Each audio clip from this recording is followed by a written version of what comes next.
thank you so much, Your Excellency Silveria Jacobs, for accepting to have this sit-down interview with us as part of the Global Power Women interview series.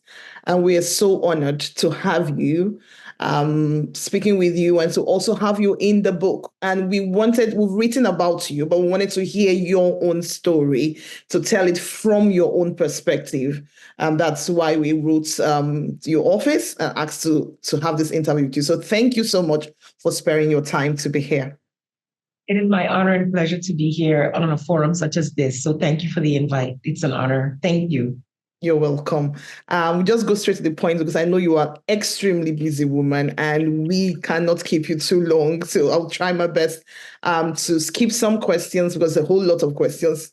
For when I saw the questions, I was like, okay, we need to get a lot from her. Yeah, but we don't want to overdo it. Let's see how far we get. It's fine. Yeah, let's see how far.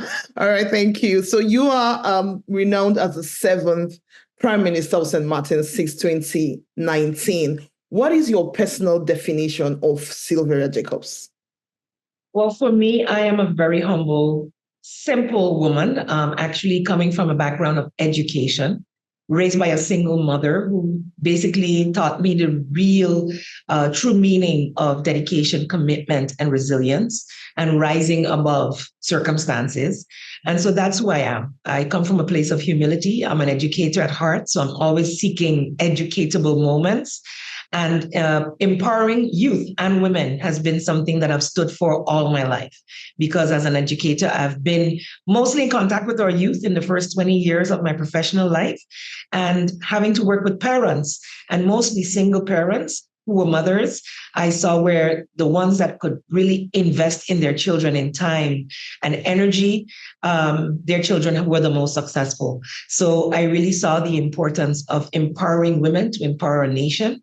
And so that is what motivated me to become even more involved beyond the education field. So that is who I am. I am a family-oriented person. I always seek to do things via a rule that I had learned when I was on an education training, actually, that is an acronym RICE: respect, impulse control, compassion, and equity. And so that is how I attempt to handle all business that I do, regardless of what function I am in, and even as a mother myself. So I'm also a mother of 2 and a grandmother of 1. So that is who I am. Wow, that's so huge. Thank you so much. Can you share a specific childhood experience or influence that you believe played a significant role in shaping your journey towards becoming the Prime Minister of St. Martin's, or any specific moment from your childhood that sparked your interest in governance, politics, and making a positive impact in society? Well, actually, I wouldn't say that any of those experiences challenged me to be active in politics per se, but I think it led me to it in hindsight. I grew up as a middle child between 2 brothers, and I always felt the need to fight for my rights. So I was always that very vocal female child in the 70s, because I was born in 1968. And in the 70s, there were no gender equality activities. Most things were geared towards boys, and girls had to stay at home and be girls and wash dishes, wash clothes, and do well in school. But in the doing well in school, it opened up my mind. I was a voracious reader. And so my love for reading, sparked my interest in everything. And my inborn lioness that always fought for my space, that regardless to being a girl, I wanted to have my rights and do whatever my brothers could do. And thirdly, having a mother that, though she was born with heart disease and told she couldn't have children and she shouldn't work, she showed us by her actions, by working 2 and 3 jobs, having 3 children and raising us on her own, that you can do anything you set your mind to. And so I believe my father took me to my first, let's say, political rally where the opposition leader was a very powerful man. So I remember being attracted to politics in that way, like loving to hear great speakers and being inspired by them. But that was all in hindsight, because when I started my journey, I didn't think that I would end up here. I actually ended up in politics quite by accident, just being inspired from my actual 20 years in education to make a difference at a higher level. Wow. How do you think that these childhood experiences shaped your empathy and understanding towards challenges faced by individuals and communities in St. Martin's? So, in saying that I was raised by a single mom, my mom had been deprived of education. So, she had only a sixth grade education. Yet, I saw her every job she got, whether it was waiting tables, pumping gas, or working in a store as a clerk, she rose to the highest level in that business and ended up running it, supervising, being trusted by the owners. And so, I saw that commitment to self learning, so self-education. My mom educated herself along the way, and being kind and being a good person with good ethics. When people trust you, you can elevate in life. So your character determines how high you reach in life, even more so than your education, and the way you treat people. And so that's what I learned as a child, watching my mother, just watching her. And she encouraged us to be educated because she wasn't. So that was her goal in life, that her children be educated. And we definitely lived up to her dreams. And all three of us are professionals in our own field. So I think she died a very happy woman. And those things really shaped me to be compassionate. We were poor growing up, so we had to stretch a penny several ways. So I have compassion. I can have compassion now, even as a professional, even as a prime minister, for single mothers going through troubled times, and knowing that it is a strength of mind and determination that helped my mom, and I can share that story with them. So then they can see themselves in me, and their children can be inspired by what I have achieved.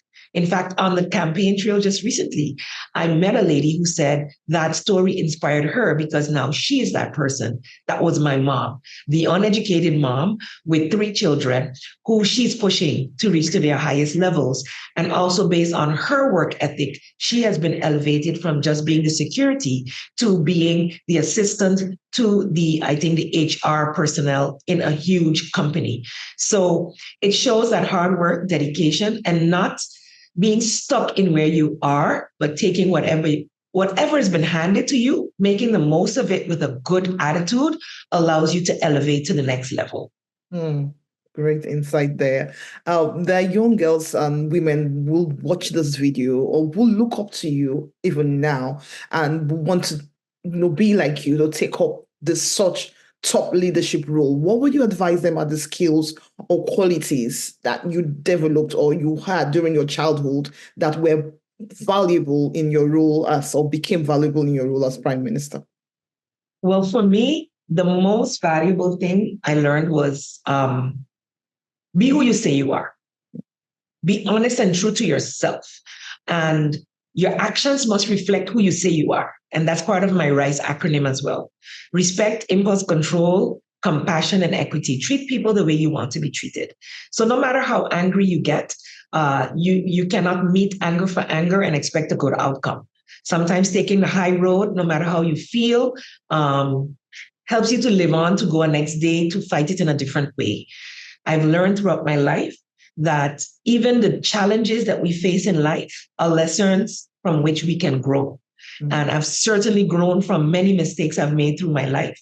And that is the lesson I would want to give every young girl, is that life is a journey. It's not a destination. So take every experience in the moment for what it is. If it is a positive one, give God thanks, move on, and empower others. If it is for you a negative one, see it as a learning experience. Stop, reflect, take a moment to really take stock of what you could have done differently, because we can always point our fingers to what others could have done. But sometimes the biggest change is a change in ourselves. And sometimes an experience comes along to teach you a lesson. And I always use the analogy of the donkey that got thrown in the well, and the farmer pouring sand or filling the well because he wouldn't do the work that the farmer wanted.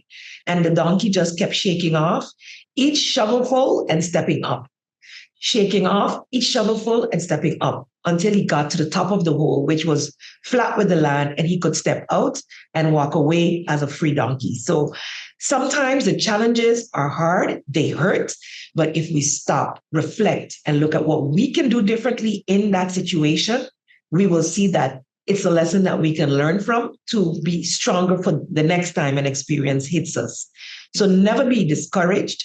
To all the young girls out there, especially today that it's International Women's Day, all girls and women deserve a seat at any table where decisions are made.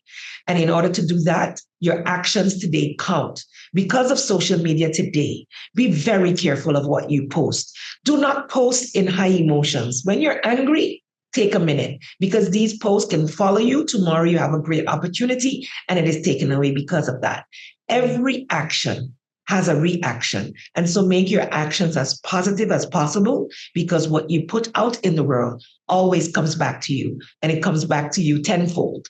So that has been, what I aim to do. It doesn't always get received that way, but I also ask God for forgiveness in times when I may have inadvertently hurt someone that it was never my intention to hurt. So forgive and ask for forgiveness is also key to growth.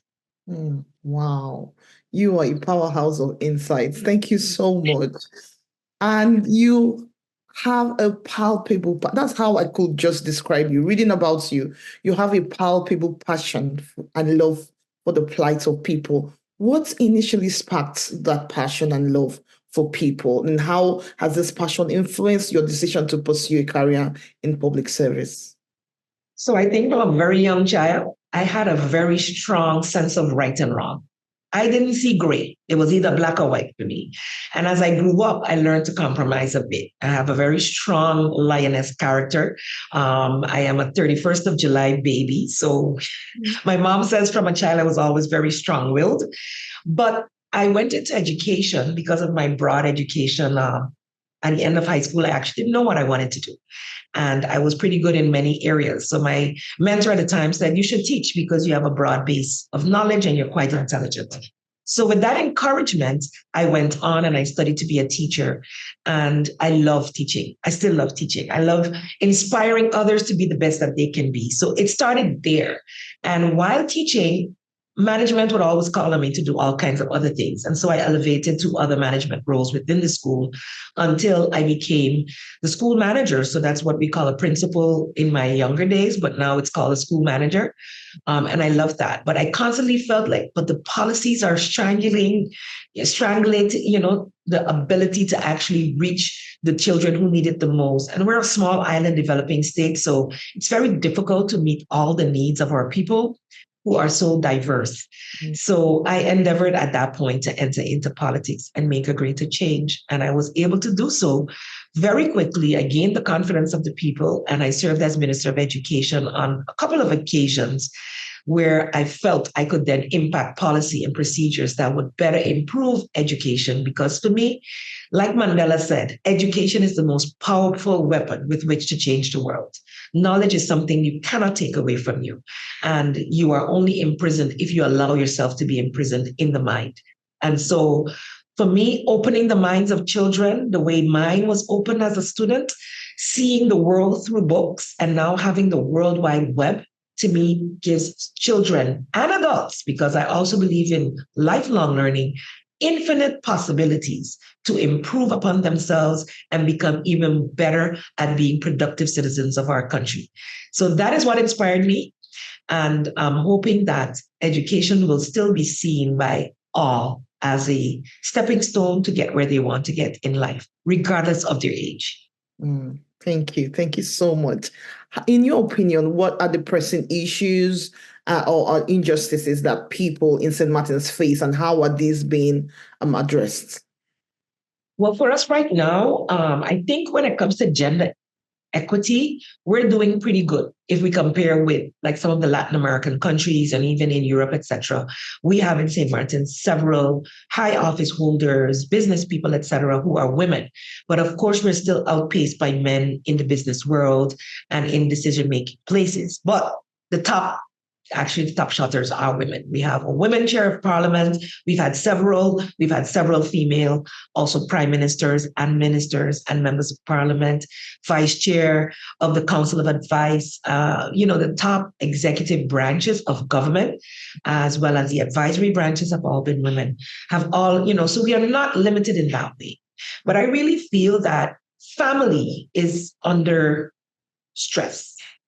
And I don't know, we really have to research where it comes from. Some say it's because we as women are so involved in running the world that and not having a good enough support system that children are not getting what they need. And parents in general are relying on social media and others to raise their children. I think who rocks the cradle rules the world.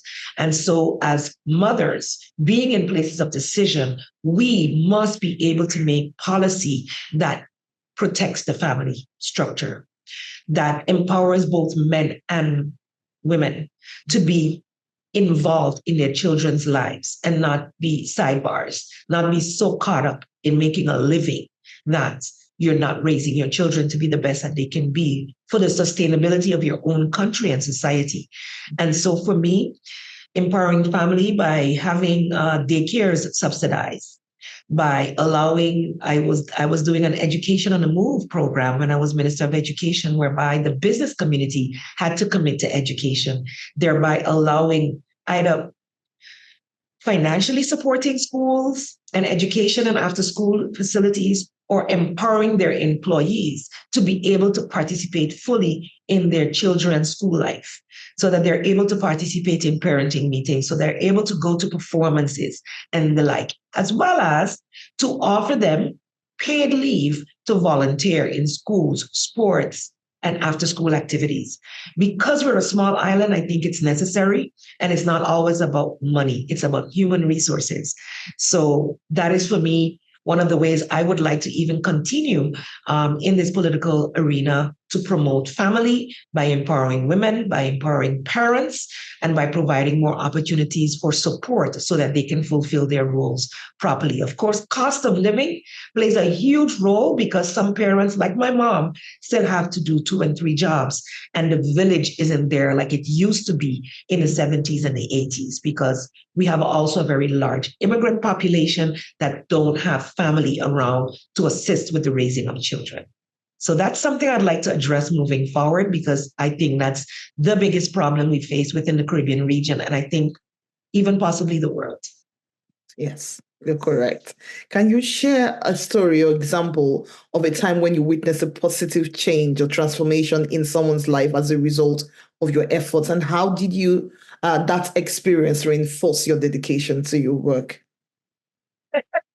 Of course, I have hundreds of stories from when I was a teacher, right? So as a prime minister now, and even a minister of education or a member of parliament, I've had young people walk up to me where they were in the audience at a graduation where I gave a speech. And they're saying, Ms. Jacobs, you inspired me. I was actually only volunteering. It wasn't even my graduation. This young lady named Muriel told me later in life when I was minister. And she said, because of you, I endeavored to follow my dream. I pulled up my bootstraps, improved my grades. And today she is a PhD candidate in psychology. She's a psychologist. She came from very poor beginnings, and she's like my biggest story. I also have 2 other students who were Haitian immigrants who didn't speak any English. And I saw these 2 girls just elevate all the way to the highest level. And one remains in the Netherlands, as a professional. The others here on St. Martin, also high level, high functioning. And I'm like, they are proof that poverty and lack of funding should never limit your ability to be the best you that you can be. And so those of us that have it should never have, and our children should have no excuse. You understand what I mean? So daily I am confronted by people who I don't even know, who said, that speech that you gave at this occasion or that occasion really inspired me. And so in my future endeavors, I would love to continue to be a motivational speaker, because I think through this function, I've learned that speaking is my little superpower, and I will nurture that as I continue to serve my community as well as the larger global community in the future. Indeed. Thank you so much. As a global leader, how do you strike the balance between leading with the heart and leading with the head in your decision-making process? When it comes to leadership, you must balance that. And I think that is where women make the difference in leadership roles. Because a lot of times men think when you use the heart or the intuition that you're using coming from a point of weakness. While for me, it is so important that we balance it. So I look at the facts, I look at the legislation, I look at what are we trying to achieve? And then what is the human aspect? How do we address the human aspect of it? And that has been actually my biggest challenge, because you're advised by policy advisors and legislators that are cut and dry. The law says this and the law says that. I said, but if, I'm all about the two-peach rule. It's something that I did when I was a parent, actually counselor. So I did parenting classes in my school. And if you set a rule that is no longer fit for purpose, it is therefore invalid and it will frustrate everyone. Mm-hmm. So I listen to the facts, I take it all into consideration, and then I look at how does it impact the people. And of course, if it impacts the people, unfortunately, negatively, you have to be able to communicate that. And I think that was my strength when we went through the COVID pandemic, that I daily went to my people in video conferences, in video messages, updating them, speaking to them, encouraging them, especially during the most difficult periods, even so much that they expected it to continue after. I couldn't maintain a daily contact. But ensuring that you balance, you must face the facts, but factor in how will this impact the people? Because as I said before, respect, impulse control, compassion, and equity. You must balance all your decision-making with a level of compassion. And that is what I think women leaders have over male leaders. And it's something that they should nurture within themselves, because we all have the same intuition, but we are grooming our men from little boys to be strong, to be tough. And it ends up being toxic masculinity, which is when we have a man that is well balanced, he's a better leader. So it is something I don't want us to be only female leaders around the world. I would like to see a balance of male and female leadership, and where all of those qualities are utilized in decision making. Thank you. Can you give some insights into this by giving us an example where you had to make a tough decision that required both rational thinking and empathy? How did you navigate that balance, and which between both leadership approaches has led to a more positive outcome of breakthrough in your leadership journey? Well, I must say the most difficult ones were the ones that I had to take, even though my heart didn't agree. So during the pandemic, we had conditions laid upon us to receive liquidity support to be able to sustain government services. And by that, I mean schools, after-school programs. I mean the hospitals, the everyone. And we were even supporting businesses by supporting their salaries of employees with 80%. So it was a huge challenge, not having income, being a tourism-based industry and being locked down, to take a decision to accept those conditions by our Dutch Kingdom partners to cut into the benefits of our employees by 12.5%. That was hard. That was really hard, because things are difficult and we are an import-dependent country. So you're depending on the prices of external. And so we knew it would impact. So we didn't touch on the salaries, but on the vacation pay and the other secondary benefits. But the people, of course, still felt it and they saw it as a negative.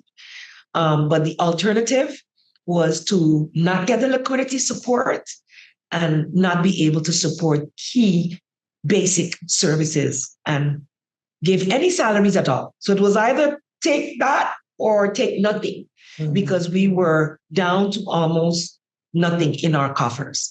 So that was the hardest decision I had to make. I cried a lot about it. I met with my mastermind of female friends. During that time, I forged a group of 4 or 5 female professionals that we had a Zoom call every Wednesday at midday. And that helped me to bounce ideas. It was like my little think tank. And it helped me to take these difficult decisions in the most period the world has ever faced. And in hindsight, a lot of people felt, at the time, a lot of people were outraged, but in hindsight, we have bounced back. Our economy bounced back within 2 years. We are now in the black again. We're able to do what we can do. Plus, we have a surplus. So it was a good decision, but communicating constantly is what made it palatable. Mm, wow. Wow. Talk to us about, just talking about tough decisions. Talk to us about tough decisions as a female leader. How do you navigate that? Tough decisions for me are when I have to convince males, because in my Council of Ministers, we are only 2 of the 7 ministers that are female. So you're still in a majority male environment, and convincing them that a decision isn't based on being soft and that we must take that perspective into account. But at the end of the day, decisions are majority. So even though I'm the Prime Minister, Council of Ministers decisions are majority rule in the Parliament also. And those are very male dominated areas, even though we are represented. So the hardest thing for me is to show that perspective, and sometimes not politicizing something. I'm very apolitical when it comes to let's do what is right. So even it might even be politically the best thing for my party at the time, I get a lot of backlash because I prefer to take the road of, it's not the road of least resistance for sure, but for me, the road that I can live with the decision because I took it based on what is the best thing to do at this time. Mm. Thank you so much. Looking back at your tenure so far as Prime Minister of St. Martin, what would you consider as your most significant achievement or milestone? I think leading St. Martin through the most difficult period that we've ever had in our history and coming out of it on the good side is my biggest achievement.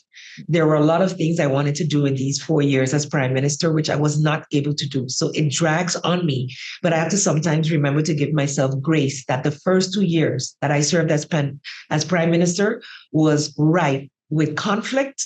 It was rife with lack of finances. And so you could not focus. And we also, because we're a small island developing state that is only 10 years into our separate status of being, sovereign and responsible for the majority of our handling of the government and the people of St. Martin, a lot of things are still being built. So we are literally in development. And so, my mom always said, you have to creep before you can walk. You have to take your time to build. And so I had to temper my own patience as well as that of manage the expectations of the community. And I don't think I was sufficiently able to share with them the challenges that stopped the progress that we would have wanted to have. So my greatest success is keeping our heads above water, taking the tough decisions in difficult times, and being able to come out on top, and also bringing St. Martin to the international level. Because before, many people did not know who we are. We are a tiny 37 square mile island in the Caribbean Sea, in the northeastern Caribbean, that is partly Dutch. So everybody just assumed you're Dutch, everything is covered. But we are sovereign. We've been sovereign as the Netherlands Antilles for a long time. And on the international stage, particularly at the United Nations, I was able to bring much light to that and, let's say, lobby for more financial assistance for these middle-income countries that are maybe making more money than the let's call it the poor or the low-income companies as far as GDP is concerned. But because we are in those stages of development, still needing development funding. And so that has been, for me, the greatest achievements. And I look forward to continuing to make sure St. Martin's voice is heard on the international stage, regardless to what function I. Thank you. Just going off a bit, you talked about giving grace, and something struck me there. How that's not something we women do or so much, women leaders as well. Talk to us about giving yourself as a leader grace, as a female leader grace, even when you've tried your best and even when you've not done all that you want to do, but just give yourself grace. Please talk to us about that. Yes. So I think most women who are ambitious, who work hard, have great dreams. And we are our worst critic. So I know I am my worst critic. And I think where some leaders lack in the area of being able to reflect and look at what could have been done differently, we as women overdo that. we tend to bring down ourselves and focus on the 2 negative comments on the social media page instead of the 8 positive ones. And so there were times when my mastermind group of female empowerment partners that they had to tell me, it's okay, you're doing a good job. You're doing a good job, because I didn't believe it, because I am looking at a board that is showing things to be done that are not finished. And so I'm constantly daily saying, I still have this to do. I still have that to do. I still have that to do. And I had to be more realistic with myself, with what could be achieved in a one-term period, especially the type of period we just had, where for the first 2 years we were dealing with COVID. So giving myself grace was being still, going quiet, listening to positive meditation, feeding my soul and spirit. I am very much spiritual, reading the Bible, getting a lot of prayers from others. Thank God for social media with that. On a daily basis, I would get things from female and males, inspirational quotes, a prayer, a psalm, and these things help. And that allowed me to say, you know what, Silveria, you're doing the best you can with what you have today, and tomorrow's another day. And that's giving yourself grace. And I think as women leaders, young girls, everyone, men, women, and children, give yourself grace to wake up tomorrow and try again. Thank you. I'm so sorry for going off track, but I needed to ask that. And you gave you really spoke to it. Thank you so much. What strategies are being employed you've employed to attract foreign investment and foster economic growth in St. Martin's? So, especially because of our wish and goal to really align ourselves with the Sustainable Development Goals, we are promoting really going green, the orange, green, and blue economy, together with our Ministry of TEAT, which is the Economic Development Ministry. We're looking for opportunities to promote agriculture, to promote small business development. We did receive a trust fund after the hurricanes we had in 2017. And through an enterprise support program, we're able to assist startups, small and micro, medium, and small businesses to be able to either expand, digitalize, or just innovate and start up as well. So initially it was only for businesses hurt during the hurricane, but after we were experiencing the pandemic, we really opened it up to be able to give up to 70% grant to business people or persons who had a business plan. We offered training programs. This was part of the development fund or the trust fund after the recovery, for the recovery and resilience of the island. But within our own budget now, we have incorporated a small business development center so that we can continue to support small and especially micro businesses so that they can get started and have the support needed to sustain. We really want to move towards sustainable energy. So those are the businesses that we're really pushing and promoting, and diversifying our tourism product as well. So, really encouraging culture tourism, edutourism. We do have a couple of medical schools on the island that offer, to people who want to study in this beautiful environment, the opportunity to do their doctor's degree here, medical degree here on St. Martin. And we can look at other ways because we have such a diverse community. We have over 100 nationalities living on our tiny island that we believe that we should be able to have an educational institute for languages here on St. Martin. So there are infinite possibilities. We have included bird watching as a niche market of our tourism industry, and really listening to our environmentalists out there who have been for the past 20 years preaching. And it finally now being part of our national development vision, which the UNDP is assisting us to put into a plan, which is very much aligned with the 2030 Sustainable Development Goals. So that has been something we've gained from going to the United Nations, lobbying, and also for the larger donor countries to start adopting that these developing countries, whether they are landlocked or small island developing states, to judge us according to our multiple vulnerabilities. So I don't know if you've heard about MVIs, but this has been a big discussion in the United Nations in the last 2 years.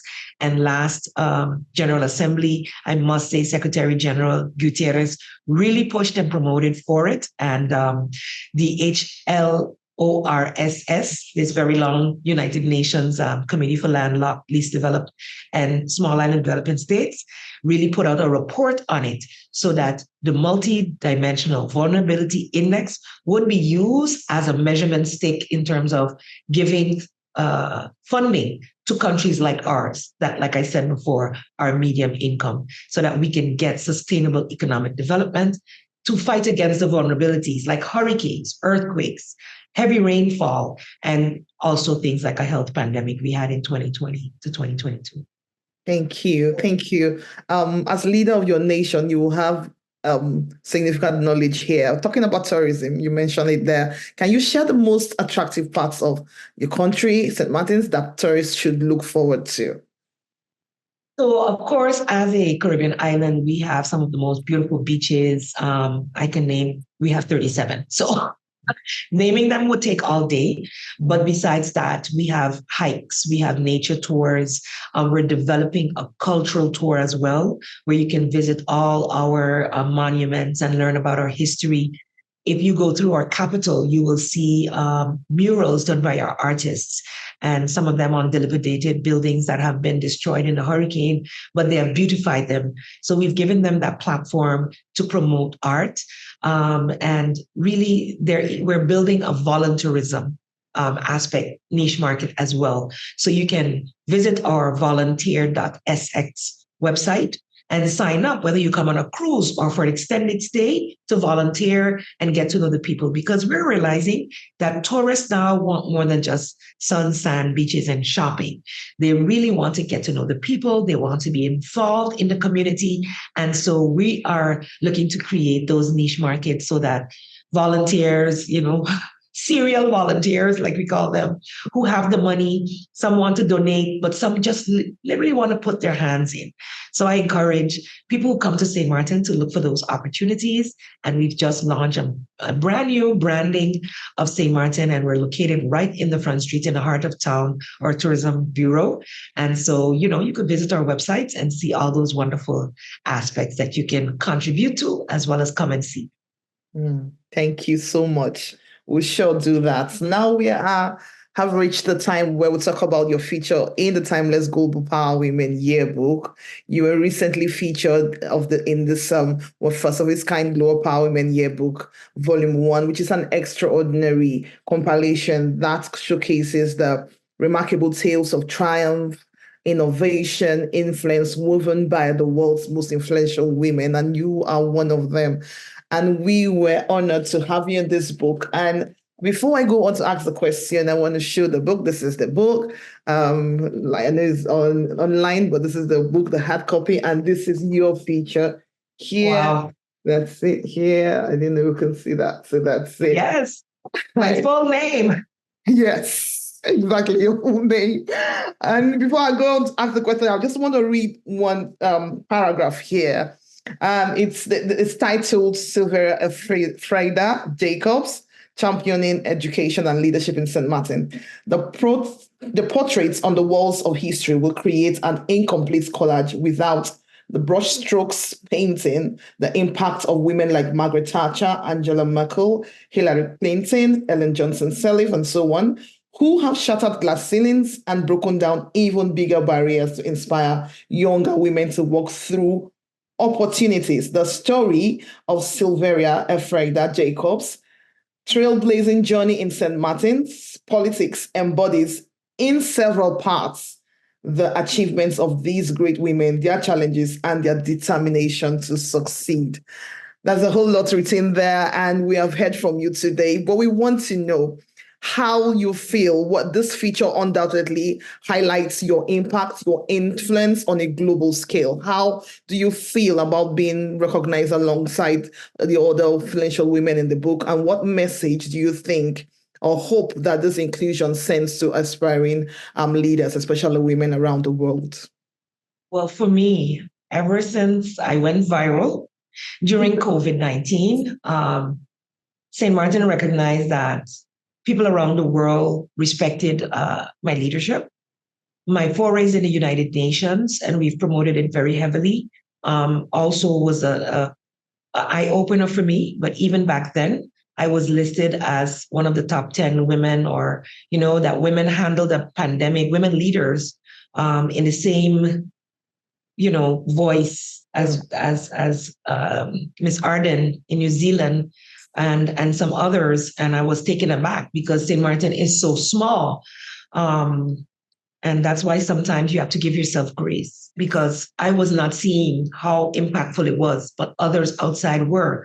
And so I think that gives an inspiration to young women and girls everywhere. It doesn't matter how small your country is. We're all facing the same challenges. And as small countries, we have to do it with a lot less. And so therefore, you can be recognized even in this context for the impact you're making. And in so doing, actually inspire your country to embrace you even more. Because I realize that even as much as the international community recognizes us within our own countries, it was not that evident, let's say.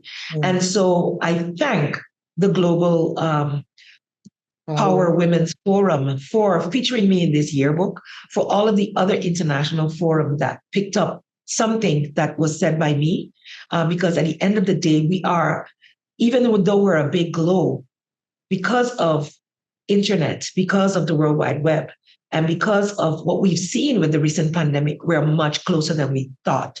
What happens on one end of the world impacts the other end. And so to me, partnerships for the goals is the most important thing. And so even though we might be small, we can be mighty. If we think about the ant and its role on the earth, and if we eradicate ants, that it would mess up the entire ecosystem, we must think about the impact of every single person and value that. And I thank all who have made it possible for my little impact to have resonated with so many people. And I wish to inspire all the girls and women of St. Martin and the world to never stop dreaming, never stop working day by day. Something someone said to me that inspires me all the time: don't only look at the long goal, live in the moment and enjoy the tiny step you're making today towards that bigger goal. Because if you only look at the long-term goal, you would lose sight of the gratitude you need to have in the moment.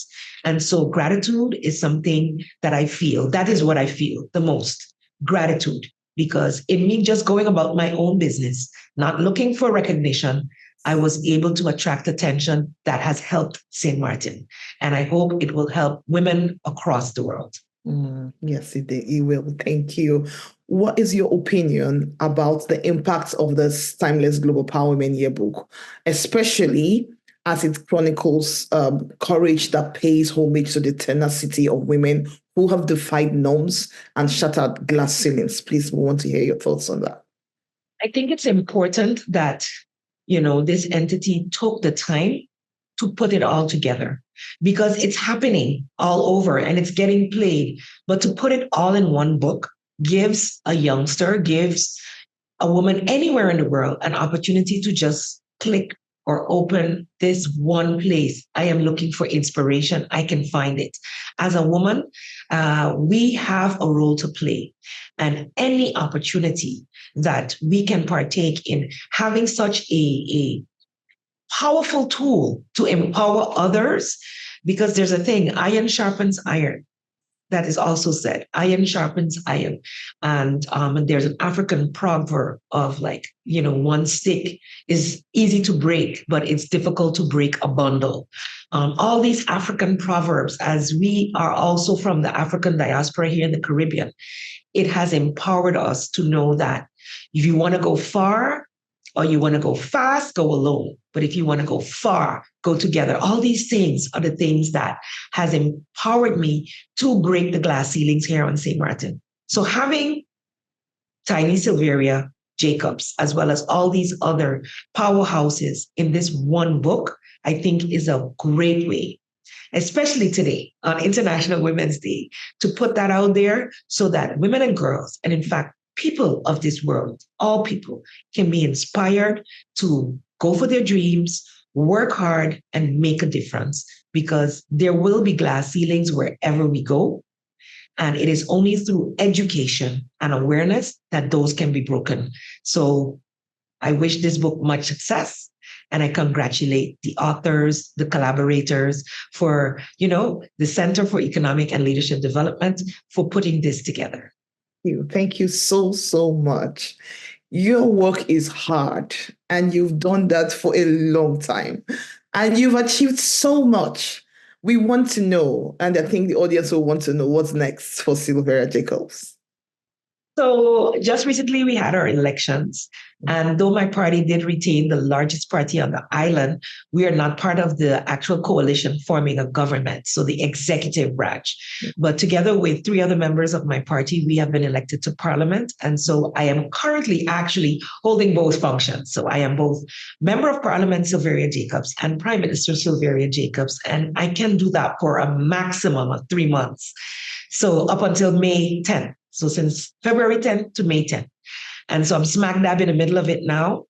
I will continue to function as Prime Minister until I have to hang up that hat, representing St. Martin and the Dutch Kingdom at the United Nations CSW Women's Conference in the coming week. And then thereafter, I will continue to focus even more on the role of Member of Parliament, which then holds the government accountable, which also brings legislation and approves legislation, amends legislation, and ensures sustained contact with our community. I am dedicated to continue to serve, whether St. Martin or globally. And actually, my mind is now so wide open that after this stint in Parliament, I'm really looking out to be more of a global leader in representing women and the Caribbean internationally as much as possible, so that we can continue to get the needed support for small island developing states, but mostly, of course, for my region. So that's my longer term goal. But for the immediate, I will be serving as Member of Parliament, continuing to give as many speeches as possible, because if my speech touches one person who is inspired to change their lives, then I would have done a great thing, because that is what we're here for. We're here to impact the world. And sometimes it's just a smile. It's a tap on the shoulder. It's a word of encouragement. And so I hope that this interview series, as well as the book, as well as everything that you are doing, will continue to empower women and girls around the world. Thank you so much. That means a lot. That means a lot coming from you. Thank you. Today is International Women's Day. We all know. What is your message for women worldwide? So women, for me, like I said before, the hand that rocks the cradle rules the world.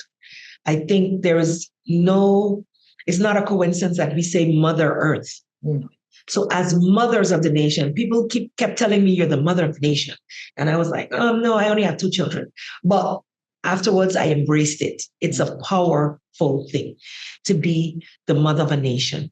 And if your only job in life has been as a housewife and mother, you have the most important job in the world. No job, none of it is more important than nurturing another human being to be the best that they can be. So I would like to say on this International Women's Day, all women are valuable. All women and girls are valuable. And the reason why we have an International Women's Day in the first place is because we were disenfranchised. And there are still many women around the world who do not have the same rights as men. And I am all about equality and equity, getting what you deserve. And I think all women deserve the same opportunities to develop themselves, to be the best that they can be.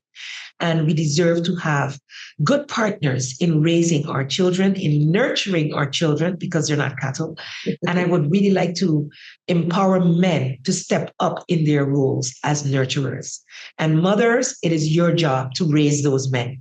So the hand that rocks the cradle rules the world. So I honor women, especially mothers, especially teachers, and all of the women who have gone before me, who have laid the groundwork that I could break the ceilings that I have broken. And I hope that I will continue to empower others to continue to break ceilings until there is true equity, gender equity in the world, where every girl has the opportunity to be whatever it is she dares to dream.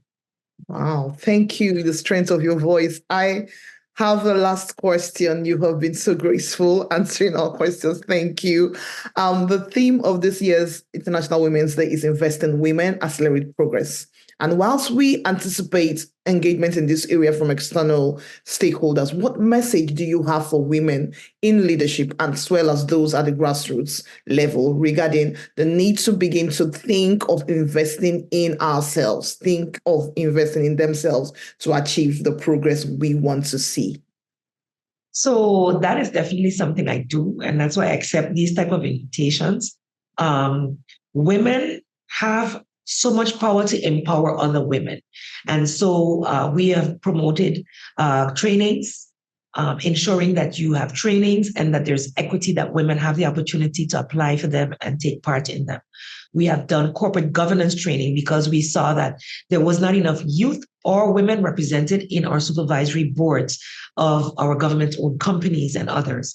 So for me, it is important to ensure that there are education opportunities for women, that there are trainings available in the workplace for women to be able to elevate, and that when we have, like I mentioned before, the ESP program, the enterprise support, any type of program promoting businesses, that we focus in that at least 50% of those businesses are women. And I must say here on St. Martin, it has been 90% of the persons that step up to take part in the corporate governance training as well as in the enterprise support program for small businesses have been women. So I am actually, I don't want it to go to the other direction that we're then overpowering men. So for me, let us continue to empower each other, but also empower men to not feel disenfranchised, because as women empowerment grows, I have seen in the small islands that men empowerment dies. And so I want to say, for true gender equity to take place, we must continue to empower women, but also empower men to understand, to learn to respect and appreciate women leadership, and to be able to work alongside us hand in hand. Thank you. Thank you so much. I said it in the beginning, I say it again. You are a powerhouse of insights. Thank you. We don't want to take so much of your time again. We'll have a lot from you. So thank you so much, Prime Minister. Thank you for this opportunity. I appreciate it. I wish you and all the women within the Center for Economic and Leadership Development much success, continued success, as you sharpen the iron that we are. Iron sharpens iron, and you are powerful women in your own right for what you are doing for the global community of women. And I thank you for the opportunity to be a part of this process.